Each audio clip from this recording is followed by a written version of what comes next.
विधवा बहू और सुहागन बहू में भेदभाव। रात का समय होता है। घर के सभी लोग आराम से अपने कमरे में सो रहे थे। वहीं निहारिका एक हाथ में अपनी सैंडल लिए और एक हाथ में शराब की बोतल लिए घर का दरवाजा खोलती है और घर के अंदर आती है। नी में वोडका लगा के तेरे नाल नचना, नी में वोडका लगा के तेरे नाल नचना। उसे नशे की हालत में घर के अंदर आते हुए निरंजना देख लेती है। अरे बहू, ये तुमने अपना क्या हाल बना रखा है? आओ जस्ट शराब, तुम होती कौन हो मुझसे ये सब बोलने वाली? जाओ अपने कमरे में जाकर सो जाओ, मेरा जो मन करेगा मैं वही करूंगी। निहारिका, ये क्या तमीज है अपनी सास से बात करने की? शराब के नशे में तुम अपनी सास से बात करना भी भूल गई हो। तू और मेरी सास, अरे जा जा, रास्ते के फकीर हमेशा गले पड़ते हैं। निहारिका ऐसे कहकर अपने कमरे में सोने के लिए चली जाती है। इस बात का निरंजना को बहुत दुख होता है और वो अपने आप से कहती है, ये सब मेरी ही गलती है। काश मैंने उस वक्त निहारिका को इतना बढ़ावा ना दिया होता तो शायद आज ऐसा ना होता। अब वो मुझे ही कुछ नहीं समझती। निरंजना अफसोस करते हुए अपने कमरे में चली जाती है और सो जाती है। आखिर ऐसा क्या हुआ था जिसके चलते निरंजना को अपनी गलती का पछतावा होता है? चलिए ये जानने के लिए कहानी में थोड़ा पीछे चलते हैं। भैया, आपने कोलकाता वाली मीटिंग के बारे में कुछ बताया नहीं मुझे। अरे तुम्हें बताया तो था, आज ही तुम्हें कोलकाता वाली मीटिंग के लिए जाना है। 2 दिन वहां स्टे करके वापस आ जाना।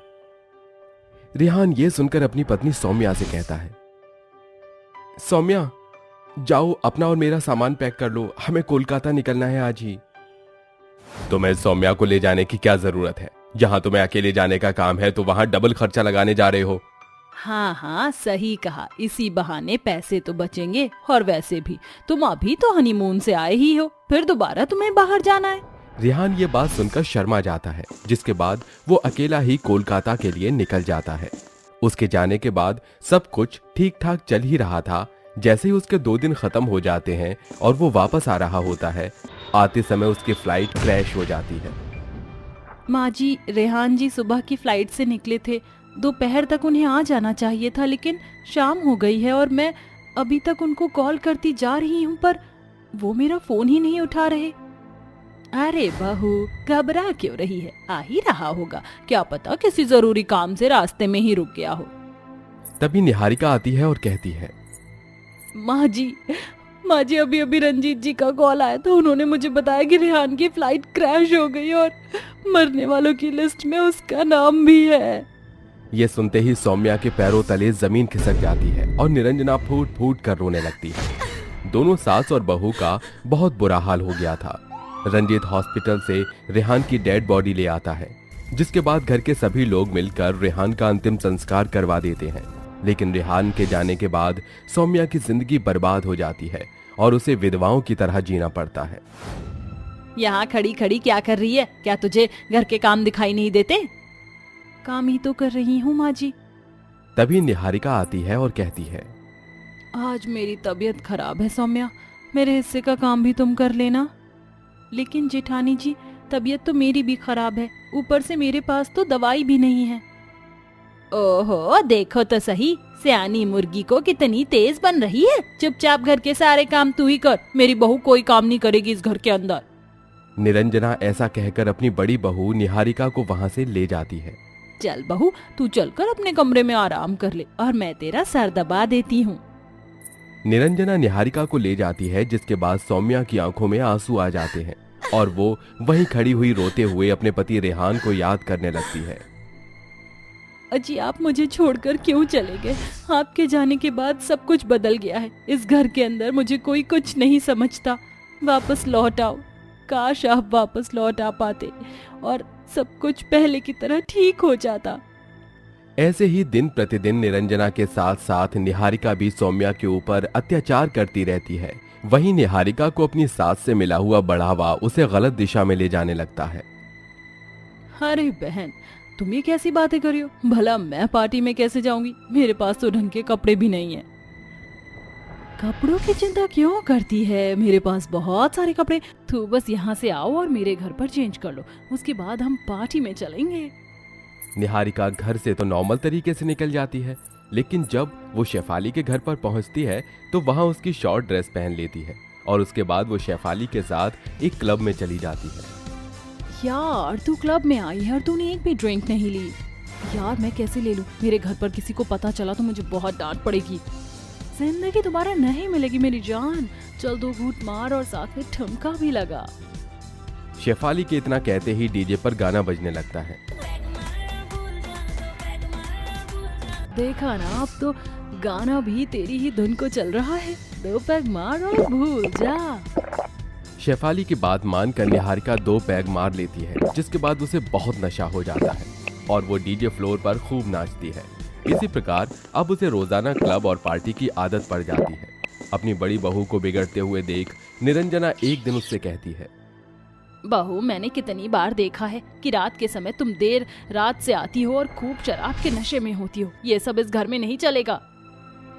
ये जिंदगी मेरी है और जिंदगी को कैसे जीना है इस पर मेरा अधिकार है। आप बोलने वाली होती कौन हो? आइंदा मेरी जिंदगी के बीच में दोबारा कभी मत बोला। और हाँ, आज भी मैं देर रात से ही आऊंगी। निहारिका ऐसा कहकर क्लब के लिए चली जाती है। उसका ये जवाब सुनकर निरंजना रोने लगती है।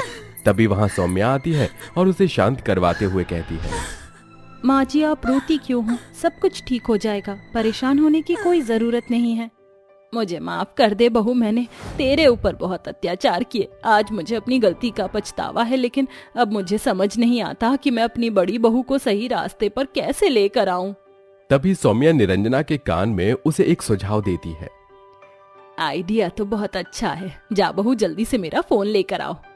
यहाँ निरंजना फोन मिलाती है। वहाँ क्लब में पुलिस की रेड पड़ जाती है, जिसके चलते निहारिका और उसकी सभी दोस्त गिरफ्तार हो जाती हैं। छोड़ दो मुझे, मैंने कुछ नहीं किया है। मैं तो यहाँ बस एंजॉय करने आई थी। हाँ हाँ पता है तुम जैसी अमीर और बिगड़ैल लड़कियाँ किस प्रकार और क्यों आती हैं यहाँ ऐसी जगह पर। अब तो जब तुम्हारी बेल होगी तभी तुम थाने से बाहर निकलोगी। निहारिका को अपनी गलती का पछतावा होने लगता है। तभी वहाँ पर निरंजना अपनी विधवा बहू सौम्या के साथ जेल में आ जाती है। माँ जी मुझे माफ कर दीजिए, मुझसे बहुत बड़ी गलती हो गई। आइंदा मैं ऐसी गलती दोबारा कभी नहीं करूंगी। बहू देर आए दुरुस्त आए, तुझे तेरी गलती का एहसास है, मेरे लिए इतना ही काफी है। निहारिका अपनी बड़ी बहू को भी छुड़ा लेती है। उस दिन के बाद से निरंजना अपनी दोनों बहू को एक समान दर्जा देती है और उनके साथ खुशी खुशी रहने लगती है। दशरथ ने अपनी दोनों बेटियां टीना और काजल का रिश्ता अभिमन्यु और कार्तिक से तय कर दिया था। तभी वह अपने दोनों दामादों को मिठाई खिलाता है। फिर कार्तिक हाथ धोने के बहाने अंदर जाता है। वहीं टीना उसे अपनी ओर खींचकर कहती है, कार्तिक मैं अब तुमसे और दूर नहीं रह सकती। बाहर भी जाएंगे तो हम अपने अपने पार्टनर के साथ बिजी होंगे, तुम्हारे साथ वक्त ही नहीं गुजार पाऊंगी। अच्छा, तभी तुमने मुझे यहाँ चुपके से खींच लिया ताकि अकेले मिल पाऊं? हाँ, क्योंकि मैं जानती हूँ तुम्हारा भी मुझसे मिलने का मन कर रहा था, इसीलिए मेरे पीछे पीछे आए, वरना तुम तभी चले जाते बाहर। अच्छा आप बाहर चलो, वरना कोई हमें देख लेगा। यू नो ना, मैं तुम्हारा देवर हूँ। देवर होंगे सबके लिए, मेरे लिए तो तुम मेरी जान हो।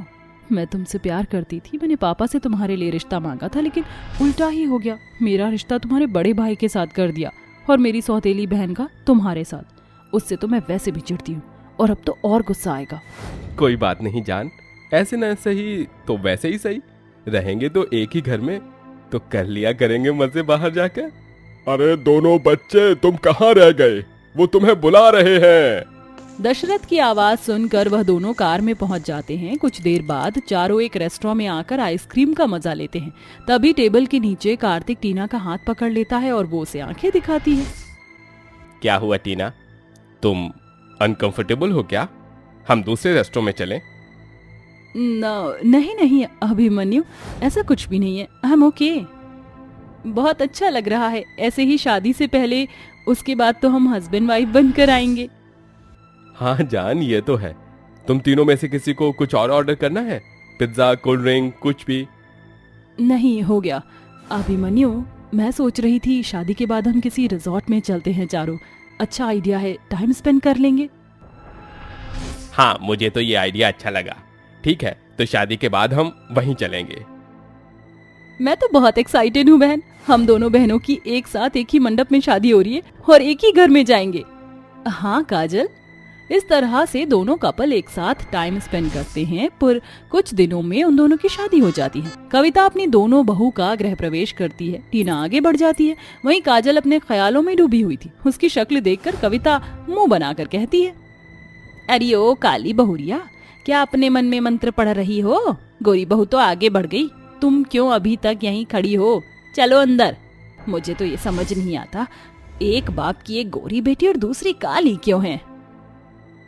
माँ, आपको ऐसा कहना जरूरी है क्या? जब आपको पता है दशरथ पापा जी की दूसरी शादी से काजल हुई है और उसके रंग रूप का कोई मतलब नहीं है, वो बहुत अच्छी है ना मेरे भाई कार्तिक? तभी तो उसने काजल से शादी करने का फैसला किया है। हाँ हाँ भाई, बिल्कुल, काजल बहुत अच्छी है। चलो काजल। कार्तिक काजल का हाथ पकड़कर उसके साथ गृह प्रवेश करता है। ये देख टीना चिढ़ जाती है। कार्तिक को बड़ा टीना का हाथ पकड़ना है। आऊंगी ना, अभी तो बताऊंगी। कुछ देर बाद चारों अपने कमरे में पहुंच जाते हैं। तभी टीना अभिमन्यु से कहती है, अभिमन्यु, मुझे रसोई में जाना है, तुम थोड़ा इंतजार करो, मैं अभी आती हूँ। ठीक है, जल्दी आना, मुझे तुम्हारा इंतजार है। टीना कार्तिक को खिड़की से इशारा करती है तो कार्तिक काजल को दूध लेने के लिए रसोई में भेज देता है। तभी टीना उसके कमरे में आकर तकिया उठाकर कार्तिक पर फेंकती है। ज्यादा पतिव्रता तो नहीं हो रहे हो तुम? मेरी बहन के लिए भूल मत जाना, तुम मुझसे प्यार करते हो और मैं तुमसे। अरे नहीं जान, ऐसा कुछ भी नहीं है, मैं तो तुमसे ही प्यार करता हूँ। अगर ऐसा है तो तुमने उसका हाथ क्यों पकड़ा? दूर रहा करो उससे, तुम्हारे करीब आने का सिर्फ मुझे हक है। हाँ बिल्कुल, तुम ही मेरे करीब हो। ये कहकर कार्तिक उसका हाथ पकड़कर उसे अपनी ओर खींच लेता है और उसके एक झुमके को उतार देता है। ये तुम क्या कर रहे हो? काजल आ गई तो उसने देख लिया तो बवाल हो जाएगा। अभी तो तुमने बोला था तुम मेरे करीब आ सकती हो, तो मैं ये सब भी ना करूं? मैं नहीं चाहता तुम अभिमन्यु के करीब जाओ। वो सब मैं संभाल लूंगी, तुम टेंशन मत लो। दोनों एक दूसरे के बेहद करीब थे। तभी अचानक से काजल आ जाती है और कार्तिक उसे धक्का मारता है और काजल कहती है, अरे टीना दीदी, तुम यहाँ क्या कर रही हो? अरे कुछ नहीं, तुझे ढूंढते हुए आई थी, पर तू यहाँ नहीं थी तो फिर मैं कार्तिक से बात करने लग गई। अच्छा अब मैं चलती हूँ, अभिमन्यु मेरा इंतजार कर रहे होंगे। ये देखकर काजल को अजीब तो लगता है पर वो नजरअंदाज कर देती है। टीना अपने कमरे में चली जाती है और थकावट का बहाना मारकर सो जाती है, जो कि अभिमन्यु को अच्छा नहीं लगता। ऐसे ही अगले दिन जब टीना रसोई में खाना बना रही थी तभी कार्तिक उसे अकेला देखकर जकड़ लेता है। वो उसे फिर से अलग करती है। तभी काजल वहां आ जाती है। अरे कार्तिक, आप यहाँ पर, आपको कुछ चाहिए था तो मुझे बता दीजिए। हाँ, तुम्हें ही तो ढूंढ रहा था, मेरे लिए पनीर के पराठे बना देना। जी बना दूंगी। दीदी, आपने क्या बनाया है जीजू के लिए? उन्हें कढ़ी पकौड़े बहुत पसंद है, वही बनाया है, ये उन्हें देकर आ, मैं काम कर रही हूँ। ये सुनकर काजल अभिमन्यु के पास कढ़ी पकौड़े लेकर जाती है। इसे देखकर अभिमन्यु खुश हो जाता है और चाव से खाता है। काजल वहां से जाती है कि फिसल कर अभिमन्यु की बाहों में आ जाती है, जहाँ वो दोनों एक दूसरे को ताड़ते हैं। सॉरी जीजू, अच्छा हुआ आपने मुझे बचा लिया। कोई बात नहीं काजल, जीजू मत बोलो, बहुत ओल्ड फैशन हो गया, तुम मुझे अभी ही बोला करो, ओके? अभी। और हाँ, अगले हफ्ते हमें रिसोर्ट पर पहुंचना है, तो तैयारी कर लेना। ओके अभी। ये कहकर अभिमन्यु चला जाता है। शाम के समय जब अभिमन्यु दफ्तर से लौटता है तो टीना फोन में कार्तिक की फोटो देखकर किस कर रही थी। अभिमन्यु देख लेता है और कुछ पूछता है तो टीना बहाना लगा देती है। फिर वो भी भूल जाता है और उसके बालों में गजरा लगाता है। कैसा लगा तुम्हें ये टीना? बहुत अच्छा है। ऐसे ही एक ही घर में छुपकर टीना कार्तिक से मिलती है। ऐसा होते हुए अभिमन्यु और काजल को शक होता है, पर वो इन बातों को नजरअंदाज कर देते हैं।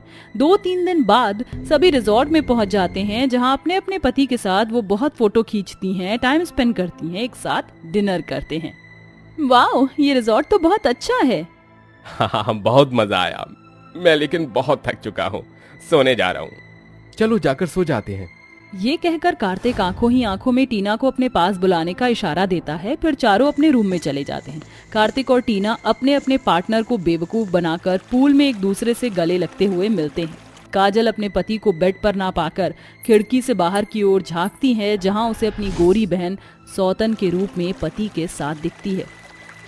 ये क्या, इतने दिनों से जो मैं देख रही थी उसे मैंने यूं ही नजरअंदाज किया है, लेकिन इन दोनों का सच में चक्कर चल रहा है। मुझे अभिमन्यु को बताना होगा।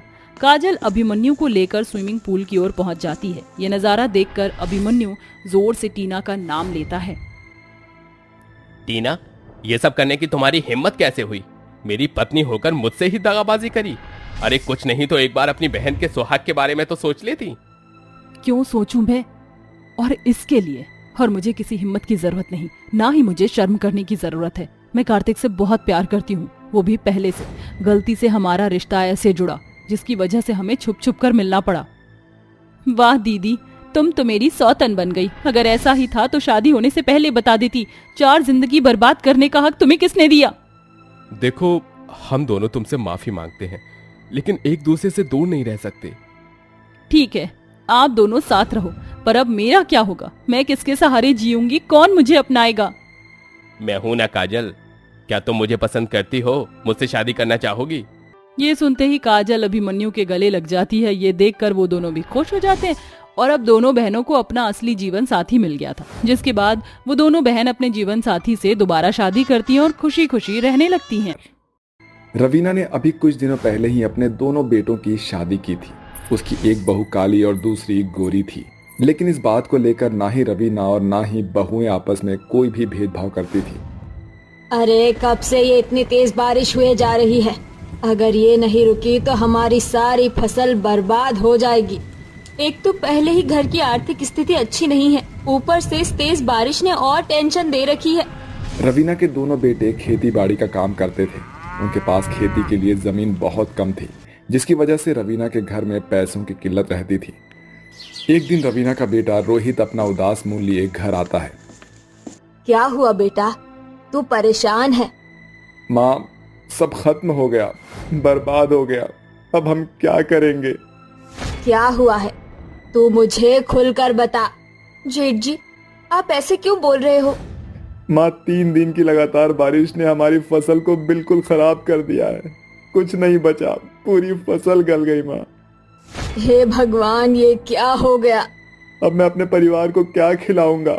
मुझे माफ कर दे माँ, तेरा ये बेटा कभी भी तुझे किसी चीज की बेफिक्री नहीं दे पाया। मुझे माफ कर दे। कोई बात नहीं बेटा, अब तू ज्यादा चिंता मत कर, जो हुआ सो हुआ। एक तरफ घर में सारी फसल खराब होने की वजह से टेंशन का माहौल था, वहीं दूसरी तरफ रवीना की बड़ी बहू आकांक्षा। अरे आकांक्षा, शादी के बाद भी तेरी तो स्किन पर जरा भी फर्क नहीं पड़ा। अपनी शीशे जैसी चमकदार स्किन का राज तो बता। कोई राज नहीं है। और क्या शादी के बाद स्किन खराब हो जाती है? हमने तो यही देखा है। ऐसा कुछ भी नहीं है। अगर तुम अपना proper skin care routine follow करो तो कुछ भी नहीं बदलता, और बल्कि चेंजेस से बहुत सी चीजें तो पहले से भी बेहतर हो जाती है। तू फिर से शुरू हो गई। तुझे तो वैसे कोई पार्लर वाली होना चाहिए था। जितनी बातें तू हमें ऐसे ही बताती है, अगर इतनी बातें तू अपने पार्लर में बताए तो इससे तुझे भी बहुत फायदा होगा। कहाँ खो गई? कुछ नहीं, चल अब हम चलते हैं, वरना हमारी सास घूसो लातों से हमारा फेशियल करेगी। चल, वरना मेरी सास भी अचानक ही कुंफू सीख जाती है। आकांक्षा भी वापस घर आ गई। घर आकर जब उसने सभी का चेहरा उतरा हुआ देखा तो वो पूछने लगी, अरे आज सभी इतने शांत क्यों है? कोई मौन व्रत रख लिया है क्या? भाभी, बहुत बुरा हुआ। अक्षिता ने आकांक्षा को सारी बातें बता दी। घर में एक भी अनाज का दाना नहीं है और खेत में भी अब कुछ नहीं बचा। हमारी छोटी सी जमीन पर उगाई गई फसल पूरी खराब हो चुकी है। ऐसा क्या? लेकिन रोहित जी कहाँ है? वो अभी अभी काम की तलाश में बाहर गया है। अब घर चलाने के लिए कुछ तो करना ही होगा ना। अपने घर की इतनी खराब स्थिति देखकर आकांक्षा को उसकी सहेलियों की बात याद आ गई। माँ, अपने घर की स्थिति सुधारने के लिए क्यों ना हम लोग कुछ करें? क्या? हम क्या कर सकते हैं? माँ, शादी से पहले मुझे सजने संवरने का बहुत ज्यादा शौक था। पता है, मैंने ब्यूटिशियन का पूरा कोर्स भी किया था, लेकिन फिर माँ बाप ने मेरी शादी कर दी और मैं अपनी इस कला का कोई इस्तेमाल ही नहीं कर पाई। सच भाभी, आपको भी ब्यूटिशियन आता है? हाँ। क्या तुम भी जानती हो अक्षिता? हाँ, लेकिन मुझे कुछ बनने करने की इच्छा नहीं थी, तो इसलिए मैंने बस इस कला को अपने शौक के लिए सीख लिया था। लेकिन आज लगता है कि अब अपनी इस कला से कुछ हासिल करने की बारी है। ये तुम दोनों क्या बातें किए जा रही हो? कमाने का काम मर्द का होता है और हमारे गांव में औरतें बस चूल्हा चौका ही करती है। ये पैसा कमाई इस सब में औरत का कोई मतलब नहीं होता, समझी बहुओं?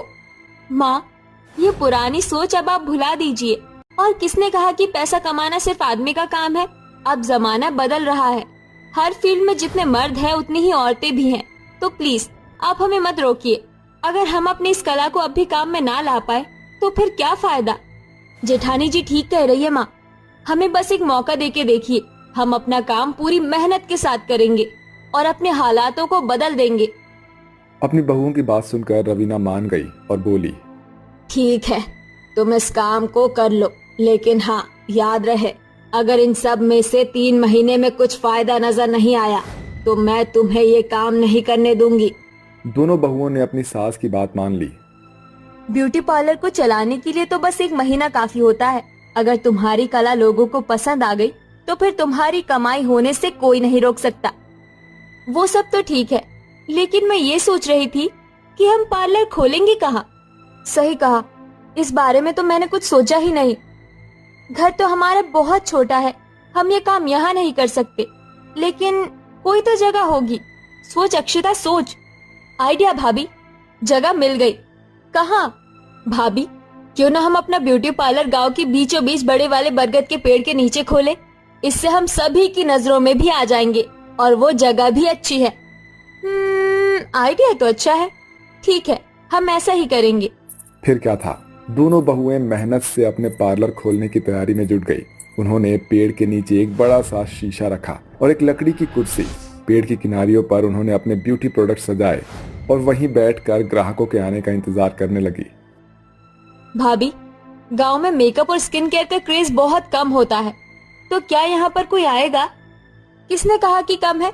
ऐसा कुछ भी नहीं है। गांव में पार्लर वगैरह होते ही कहा है जो लोग उनसे फायदा उठाए। तू देखना, अभी कितने सारे ग्राहक आएंगे। दोनों बैठी हुई बातें कर रही थी कि तभी वहां पर 2 औरतें आ गई। आइए आइए, आपका हमारी ब्यूटी सर्विस में स्वागत है। यहाँ पर ये पार्लर में पहली दफा देख रही हूँ। जी हाँ, आज हमारा पहला दिन है इसलिए। ओह, तो इसका मतलब कि हम तुम्हारे पहले ग्राहक हैं। जी, चलो अब ज्यादा टाइम खराब नहीं करते हैं। मैं मेरा फेशियल कराना चाहती हूँ। यहाँ आ जाइए। और मुझे आज पार्टी में जाना है, तो मैं चाहती हूँ कि तुम मुझे अच्छे से तैयार कर दो, और हाँ, मेरा हेयर स्टाइल भी कर देना। जी जरूर। दोनों बहुएं पूरी मेहनत से अपने काम में जुट गई। कुछ देर बाद उन दोनों ने उन्हें तैयार कर दिया और बोली, अब आप खुद को शीशे में देखिए और बताइए कि कहीं कुछ कमी तो नहीं है। उस औरत ने खुद को शीशे में देखा तो वो बहुत खुश हो गई और वो दोनों औरतें खुशी से वहां से चली गई। वो दोनों कितनी खुश थी ना। दूसरों को खुश करके अच्छा लगता है। उन दोनों औरतों ने पूरे गांव की औरतों में आकांक्षा और अक्षिता के पार्लर की बात फैला दी और पहले ही दिन उनकी ब्यूटी पार्लर सर्विस में बहुत सारी औरतें आ गई और इसी तरह से दिन बीत गया। शाम को उन दोनों ने सारे पैसे जाकर अपनी सास को दे दिए। वाह बहुओं, इतने पैसे तो रोहित मोहित पूरे महीने में कमाते थे। तुम दोनों ने तो कमाल कर दिया। अगले दिन भी पार्लर में बहुत सारे लोग आए और उन दोनों ने पूरे मन से अपना काम किया। रोज इसी तरह से सिलसिला चल रहा था। भाभी, अब तो हम दोनों गांव में अच्छे खासे फेमस हो चुके हैं, तो क्यों ना हम अपने पार्लर को एक नाम और दुकान दे दें? बिल्कुल, क्योंकि ये हम दोनों का पार्लर है, तो इसका नाम होगा देवरानी जेठानी का ब्यूटी पार्लर।